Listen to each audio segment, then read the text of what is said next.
আকাশবাণী গুৱাহাটী কথা শিল্প এই অনুষ্ঠানত প্ৰচাৰ কৰি থকা হৈছে ডক্টৰ ৰুবুল মাউতৰ মোৰো এটা সপোন আছে গ্ৰন্থখনিৰ ধাৰাবাহিক পাঠ ঝুনা কংকন ভূঞাৰ প্ৰযোজনা ইন্দ্ৰজিৎ দাসৰ আজি এয়া সপ্তদশ খণ্ড মোৰো এটা সপোন আছে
হাতত আৰু ২০ দিন ভিছাৰ দিন আহিল মনত আকৌ উখল মাখল লাগিল ভিছা যদি নাপাওঁ তেতিয়া জীৱনৰ সকলো ৰং আনন্দ যেন মহিমূৰ হৈ যাব ভিছা ইণ্টাৰভিউৰ দিনা পুৱা ৮ বজাতে গৈ মুম্বাইত থকা আমেৰিকাৰ দূতাবাসৰ বাহিৰত ইতিমধ্যে লাগি থকা মানুহৰ শাৰীত থিয় হলোগৈ এজন এজনকৈ মানুহবোৰক ভিতৰলৈ যাবলৈ দিয়া হ'ল কঠোৰ নিৰাপত্তাজনিত পৰীক্ষাৰ পাছত নিৰ্দিষ্ট স্থানত উপস্থিত হৈ ইণ্টাৰভিউৰ বাবে অপেক্ষা কৰিলো আৰু বহু সময়ৰ অপেক্ষাৰ অন্তত ইণ্টাৰভিউৰ বাবে নিমন্ত্ৰণ আহিল সৰু ইণ্টাৰভিউৰ বুথ এটাত সোমাই ইণ্টাৰভিউ লোৱা অফিচাৰজনৰ মুখামুখি হলো গ্লাছ উইণ্ডৰ সিপাৰে বহি থকা অফিচাৰজনৰ সৈতে মাইক্ৰফোনেৰে যোগাযোগ কৰিলো তেওঁ মোৰ DS2019খন বিচাৰিলে তাৰ পাছত মোৰ গৱেষণা সংক্ৰান্তীয় দুই এটা প্ৰশ্ন সুধিবলৈ ধৰিলে ইণ্টাৰভিউৰ শেষত ক'লে অভিনন্দন আপোনাৰ ভিছা এপ্ৰুভ হৈ গৈছে আনন্দ মনেৰে সেইদিনা সন্ধিয়াই VFSৰ অফিচৰ পৰা ভিছা সম্বলিত পাছপোৰ্ট আনিলোগৈ আমেৰিকালৈ যাবলৈ ইণ্ডিয়ান এয়াৰলাইন্স বিমানত টিকট কৰাও হৈ গ'ল 14 মেত আৰম্ভ হ'ব যাত্ৰা 14 মেৰ পুৱা 7 বজাত আমাৰ ফ্লাইট থকাৰ বাবে আগদিনা ৰাতিয়েই আমি এয়াৰপৰ্টলৈ যাব লগা হৈছিল ফলত আগদিনা গধূলিয়েই মই ঘৰলৈ ফোন কৰি মাহঁতৰ লগত কথা পাতিব লগা হ'ল সন্ধিয়া ফোন কৰি গম পালো যে দিনত হেনো আমাৰ ঘৰত কেইজনমান গাঁৱৰ ভকতক মাতি আনি সকাম পাতিছিল মই আমেৰিকালৈ যোৱাৰ অৰ্থে প্ৰাৰ্থনা এভাগ কৰিবলৈ কথাটো অৱশ্যে মাহঁতে গোপনে ৰাখিবলৈ বিচাৰিছিল কাৰণ এইবোৰ কথা গম পালে মই ভাল নাপাম সেইটো ভাবি পিছে পৰিয়ালৰ অন্য সদস্যই মোক এই খবৰটি বৰ গোপনভাৱে দিলে মাহঁতৰ মন বেয়া লাগিব বুলি মই ওলোটা একো নকলো গধূলি মই ঘৰলৈ ফোন কৰোঁতে পৰিয়ালৰ সকলো সদস্য ওচৰ চাপি আহিল সকলোৱে কথা পাতিব বিচাৰিলে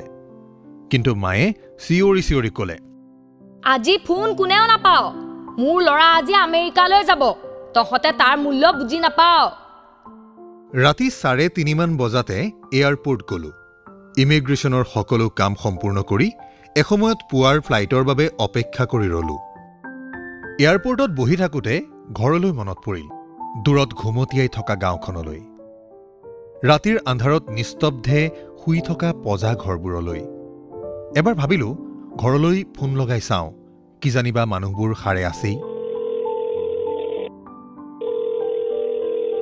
ফোনটো বাজিল ৰিং হৈ কাটি গ'ল মনতে ভাবিলো সকলো চাগে নিদ্ৰামগ্ন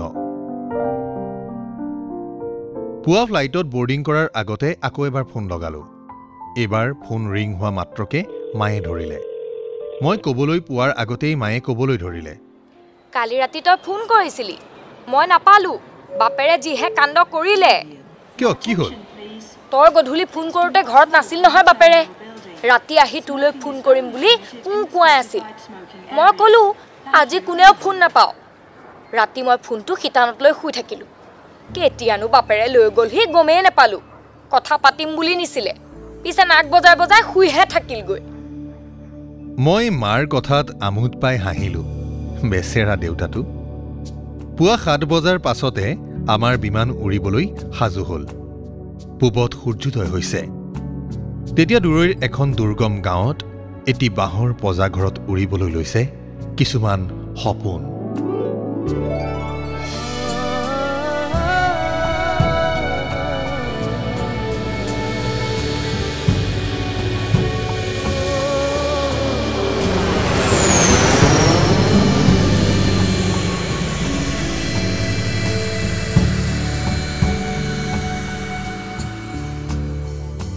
আকাশমাৰ্গৰ পৰাই চিকাগো চহৰৰ শাৰী শাৰী ঘৰবোৰ দেখিলোঁ জীৱনত প্ৰথম বিদেশলৈ আহিছোঁ আনন্দত মন মুতলীয়া আমাৰ বিমানে পিছবেলা 4 বজাতে চিকাগোৰ অহাৰে আন্তঃৰাষ্ট্ৰীয় বিমানবন্দৰত অৱতৰণ কৰিলেও ইমিগ্ৰেশ্যনৰ কাম শেষ কৰি বিমানবন্দৰৰ বাহিৰ ওলাওঁতে 6 মান বাজিল বাহিৰত মোক নিবলৈ ৰৈ আছিল পাৰ্ডিউ বিশ্ববিদ্যালয়ৰ professor doctor Pankaj Sharma doctor শৰ্মাই মোক নিজৰ গাড়ীলৈ আগুৱাই নিলে তেওঁৰ সৈতে চিকাগো চহৰৰ মাজে মাজে ৱেষ্ট লাফায়েটে চহৰলৈ অগ্ৰসৰ হওঁতে চহৰৰ শাৰী শাৰী সুৰম্য অট্টালিকাবোৰ দেখি বিস্ময় মানিলোঁ এসময়ত চহৰ পাৰ হলোঁ হাইৱেৰ কাষে কাষে বিস্তীৰ্ণ গোমধানৰ খেতিৰ পথাৰ দেখি তবধ মানিলোঁ এনেদৰে অজান মুলুকত নিজকে সহজ কৰি ল'বলৈ চেষ্টা কৰোঁতেই ডক্টৰ শৰ্মাই মাত লগালে তুমি TIFRত কি ছাবজেক্ট পঢ়া মই বায়'লজি সেইটো জানিছোঁ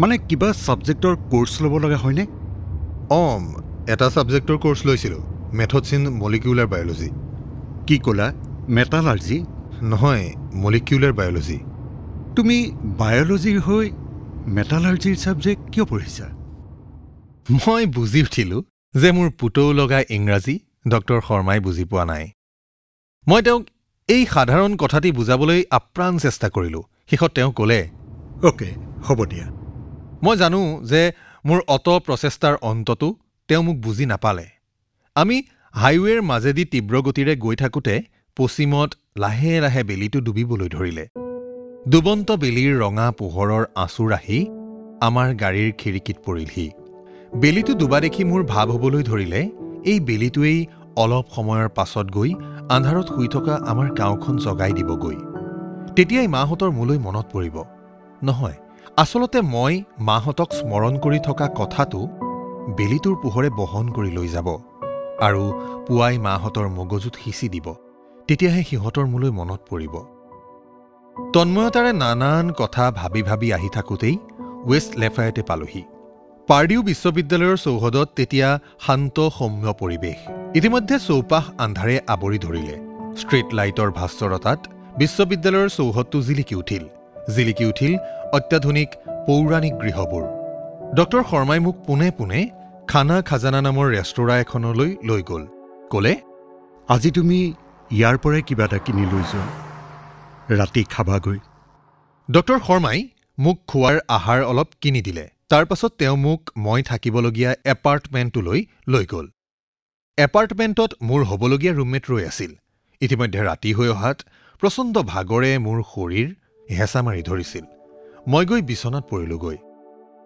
তেতিয়ালৈ চাগৈ আমাৰ গাঁৱৰ সকলো মানুহ শুৱাপাটিৰ পৰা উঠিল মই পিছদিনা সন্ধিয়াহে ঘৰলৈ ফোন কৰিবলৈ সুবিধা পালোঁ মই ৰুমমেটৰ মোবাইলৰ পৰাই ফোন কৰিলোঁ ঘৰত উদ্বিগ্নতাৰে ৰৈ আছিল মোৰ খবৰ পাবলৈ মই কুশলে আহি পোৱা বুলি খবৰ দিলোঁ মায়ে খবৰ দিলে আজি ঘৰটোৰ মুধচ চোৱাবলৈ মানুহ মাতিছোঁ ঘৰৰ মুধচটো বতাহে নিলে মোৰ অলপ হাঁহি উঠিছিল সেই মুধচডালৰো বতাহে কিমান নিনিয়ে মই ভাবিলোঁ কিন্তু দুখটোতো মোৰেই মই যে ঘৰ এটা সাজি দিব পৰা নাই মই মনতে সংকল্প ল'লোঁ এইবাৰ ফেলোশ্বিপত বঢ়া টকাৰে আৰু এই মাহকেইটাত TIFRত জমা হৈ থকা দৰমহাৰ টকাৰে ঘৰ সজাৰ কাম আৰম্ভ কৰিব লাগিব ইয়াৰ পৰা উভতি গ'লে আৰম্ভ কৰিব লাগিব পৰৱৰ্তী দিনকেইটাত মই পাৰ্ডিউৰ পৰিৱেশ বেছ উপভোগ কৰিলোঁ মে' মাহৰ পুৱাবোৰ কুঁৱলীৰে সিক্ত হৈ থাকে মসৃণকৈ কটা ঘাঁহেৰে পৰিপূৰ্ণ য়াৰ্ডবোৰত যেন বাগৰি দিবৰ মন যায় চৌপাশ উজ্জ্বল বসন্তৰ কমুন্সনতাত শৰীৰ শিহৰিত কি ৰোমাঞ্চকৰ এই অনুভৱ পুৱা নিয়ৰসিক্ত দুবৰিত দৌৰি থকা শহাবোৰ দেখিলে মৰম কৰিবৰ মন যায়। অন্তৰ গলোৱা এই দৃশ্যবোৰ চাই চাই মই দিন কটাবলৈ ধৰিলোঁ।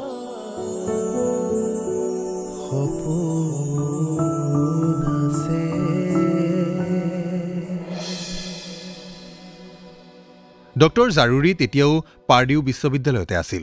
তেওঁ প্ৰায়েই পাৰ্ডিউ ভ্ৰমণ কৰে, কাৰণ তেওঁৰ পত্নী ইয়াৰে চাকৰিয়াল আৰু জীয়েক দুজনীও পাৰ্ডিউতে পঢ়িছিল। এদিন তেওঁ মোক বিশ্ববিদ্যালয়ৰ ডিস্কভাৰী পাৰ্কত থকা বিনলি বায়'ছায়েন্স ডিপাৰ্টমেণ্টলৈ লৈ গ'ল। তাতেই মোৰ গৱেষণাৰ কাম হ'ব পৰৱৰ্তী 3 মাহ। ডক্টৰ জাৰুৰীয়ে মোৰ গৱেষণাৰ নতুন গাইডজনক চিনাকি কৰি দিলে। তেওঁৰ নাম ডক্টৰ ইৰি আদামিক। 6 ফুটমান ওখ মানুহজন, চেক গণৰাজ্যৰ পৰা অহা। অৱশ্যে এতিয়া তেওঁ আমেৰিকাৰে স্থায়ী বাসিন্দা। তজবজীয়া, গোল আৰু উফন্দা গাল, মসৃণকৈ ফণিয়াই পিছফালে চুলি বন্ধা মানুহজনক হলিউডৰ নায়ক যেন লাগিছিল। তেওঁৰ ইংৰাজীত ইউৰোপীয় ঠাঁচ আছে যদিও বুজি পোৱা যায়। ডক্টৰ আদামিকে মোক তেওঁৰ অধীনত PhD কৰা পেইজ নামৰ ছাত্ৰী এজনীৰ সৈতে চিনাকি কৰাই দিলে। পেইজেই মোক প্ৰটিঅমিক্স আৰু মাছ স্পেক্ট্ৰমেট্ৰি শিকাব।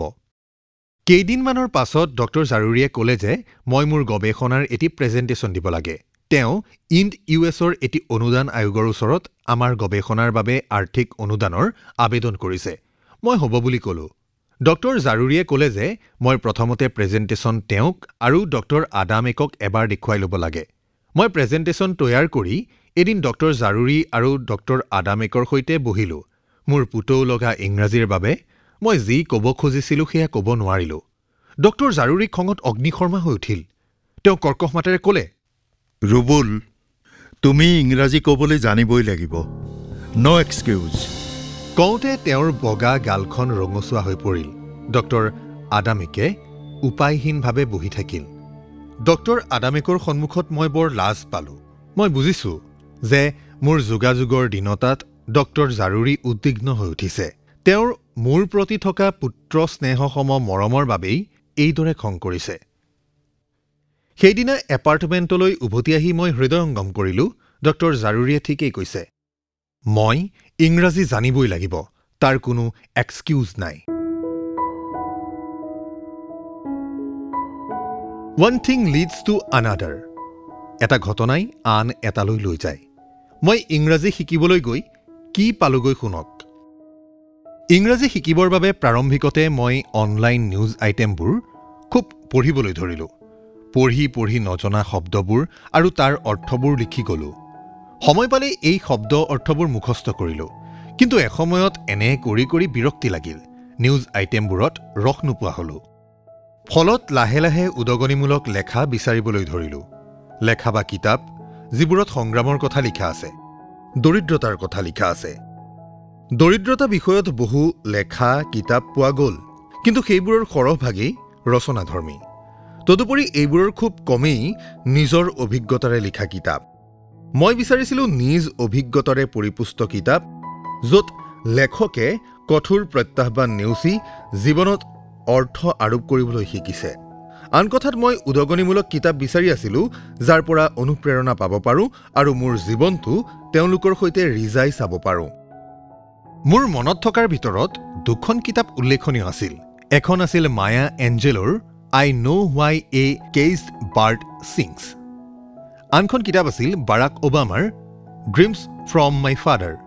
এঞ্জেলোৱে মানৱতাৰ গভীৰ চাপ থকা ভাষাৰে নিজৰ সংগ্ৰামৰ কথা বৰ্ণনা কৰিছিল। ঠিক তেনেকৈয়ে ওবামায়ো পিতৃৰ পৰা বিতাড়িত জীৱনত সন্মুখীন হোৱা নানান ঘাত প্ৰতিঘাত বৰ্ণনা কৰিছিল। এই দুয়োখন কিতাপেই মোক বিশেষভাৱে প্ৰভাৱান্বিত কৰিলেও কিতাপ দুখনত দৰিদ্ৰতাৰ বিৰুদ্ধে যুঁজৰ ব্যাখ্যা নাছিল। দৰিদ্ৰতাৰ বিৰুদ্ধে দিয়া এনে যুঁজৰ কাহিনী পাইছিলোঁ নিকোলাছ ক্ৰিষ্টফ নামৰ এজন লেখকৰ প্ৰবন্ধত। তেওঁ আছিল দ্য নিউয়ৰ্ক টাইমছ কাকতখনৰ প্ৰবন্ধকাৰ। ক্ৰিষ্টফে কাকতখনত লিখি গৈছিল দৰিদ্ৰতাৰ মৰ্মস্পৰ্শী কাহিনীবোৰ। তেওঁ দক্ষিণ ছুডান অঞ্চলত কিছুমান হিংসাত্মক ঘটনাৰ ফলত হোৱা মানৱতাৰ অৱনমনৰ কথা লিখিছিল। তেওঁ ছুডানৰ দাৰফৰ অঞ্চলত অতি দৰিদ্ৰ শিশুবোৰে সন্মুখীন হোৱা নানান প্ৰতিবন্ধকতাৰ বিষয়ে লিখিছিল। নাঙঠ পাঙঠ ক'লা বৰণৰ ভোকাতুৰ শিশুবোৰৰ ভিডিঅ' তৈয়াৰ কৰি তেওঁ নিজৰ ভ্লগত প্ৰচাৰ কৰিছিল। এই ভিডিঅ'বোৰ চাই চাই মই ভাবিছিলোঁ, ময়ো দেখোন এদিন নাঙঠ পিঙঠ জীৱন এটাই কটাই আহিছোঁ। তাৰ পাছত এদিন ক্ৰিষ্টফে দ্য নিউ ইয়ৰ্ক টাইমছ কাকতখনত বিয়েট্ৰিছেছ গোট অৰ্থাৎ বিয়েট্ৰিছৰ ছাগলীজনী বুলি এটা কাহিনী লিখিছিল। এই কাহিনীটোৱে মোক এনেকৈ সঞ্চালিত কৰি তুলিছিল যে মই তৎক্ষণাৎ বিয়েট্ৰিছৰ কথাৰে বুলি প্ৰবন্ধ এটা লিখি পেলাইছিলোঁ। অসমীয়া কাকত এখনত প্ৰকাশিত এই কাহিনীটোৰ অংশবিশেষ আছিল এনেধৰণৰ। বিয়েট্ৰিছ বীৰা ছোৱালীজনীৰ নাম। আফ্ৰিকাৰ পশ্চিম উগাণ্ডাৰ পাৰ্বত্য অঞ্চলৰ এটি অতি দৰিদ্ৰ পৰিয়ালত জন্ম লোৱা এজনী দুৰ্ভগীয়া ছোৱালী। বিয়েট্ৰিছৰ মাক দেউতাক ইমানেই দৰিদ্ৰ আছিল যে তেওঁলোকৰ সন্তানক বিদ্যালয়লৈ পঠিওৱা কোনো প্ৰথাই নাছিল। বিয়েট্ৰিছ সৰুৰে পৰাই আছিল ব্যতিক্ৰমী। তেওঁ গোপন সত্তাত স্কুললৈ যোৱাৰ হেঁপাহ এটা পুহি ৰাখিছিল। কিন্তু ৰুঢ় বাস্তৱ আৰু আৰ্থিক দীনতাই বহুতো উগাণ্ডাৰ মহিলাৰ দৰেই তাইৰ সপোনবোৰক জলাঞ্জলি দিবলৈ বাধ্য কৰাইছিল। ঠিক সেই সময়তেই বহুতো আমেৰিকানৰ মাজত এটা নতুন প্ৰৱণতাই গা কৰি উঠিছিল।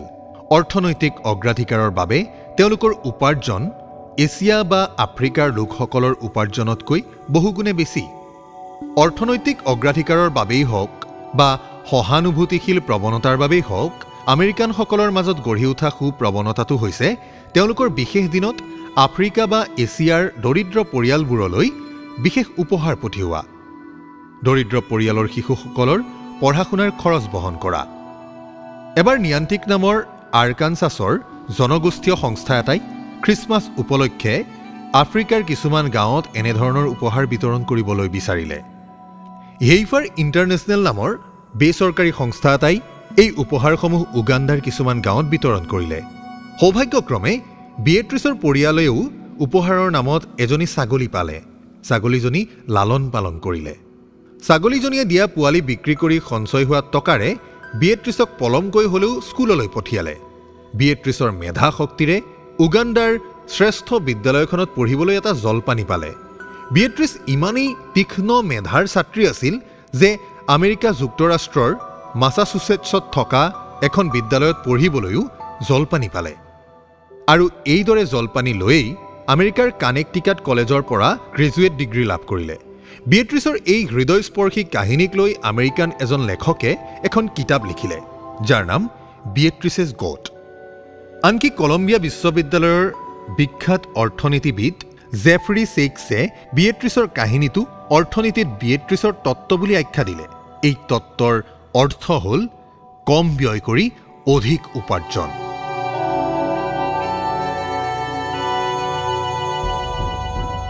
বিয়েট্ৰিছৰ কথা মই কিয় লিখিছিলোঁ?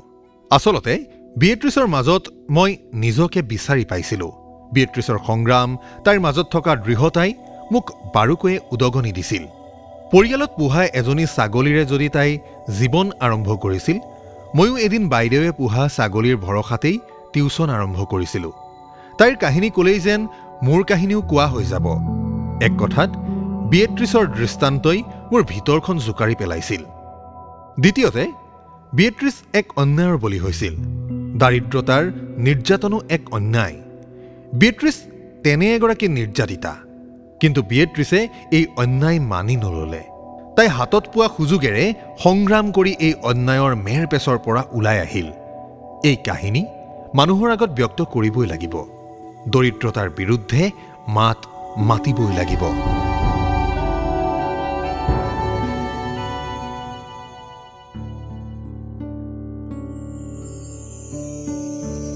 কথা শিল্প অনুষ্ঠানটিত শ্ৰোতাসকলে ডক্টৰ ৰুবুল মাউতৰ মোৰো এটা সপোন আছে গ্ৰন্থখনিৰ ধাৰাবাহিক পাঠৰ সপ্তদশ খণ্ডটি শুনিলে। পাঠ আৰু ৰুবুল মাউতৰ চৰিত্ৰত ঝুনা কংকন ভূঞা। আন আন চৰিত্ৰত অভিনয় কৰিলে মা ৰুজি মুদৈ, ডক্টৰ গৌতম জাৰুৰী অৱনী বৰা, ডক্টৰ পংকজ শৰ্মা সুশান্ত দত্ত আৰু অফিচাৰ তপন কুমাৰ বৰুৱা। শীৰ্ষগীতৰ কথা ইউৰেকা কাকতিৰ, সুৰ বৰষা বৰাৰ, কণ্ঠ সুকন্যা কাশ্যপ মহন্তৰ, সংগীত মনদীপ আৰু মনমিত মহন্তৰ, প্ৰযোজনা ইন্দ্ৰজিৎ দাসৰ। মোৰো এটা সপোন আছে গ্ৰন্থখনিৰ ধাৰাবাহিক পাঠৰ পৰৱৰ্তী খণ্ডটি শুনিবলৈ পাব অহা সপ্তাহৰ এই একেটা বাৰৰ এই একেই সময়তে।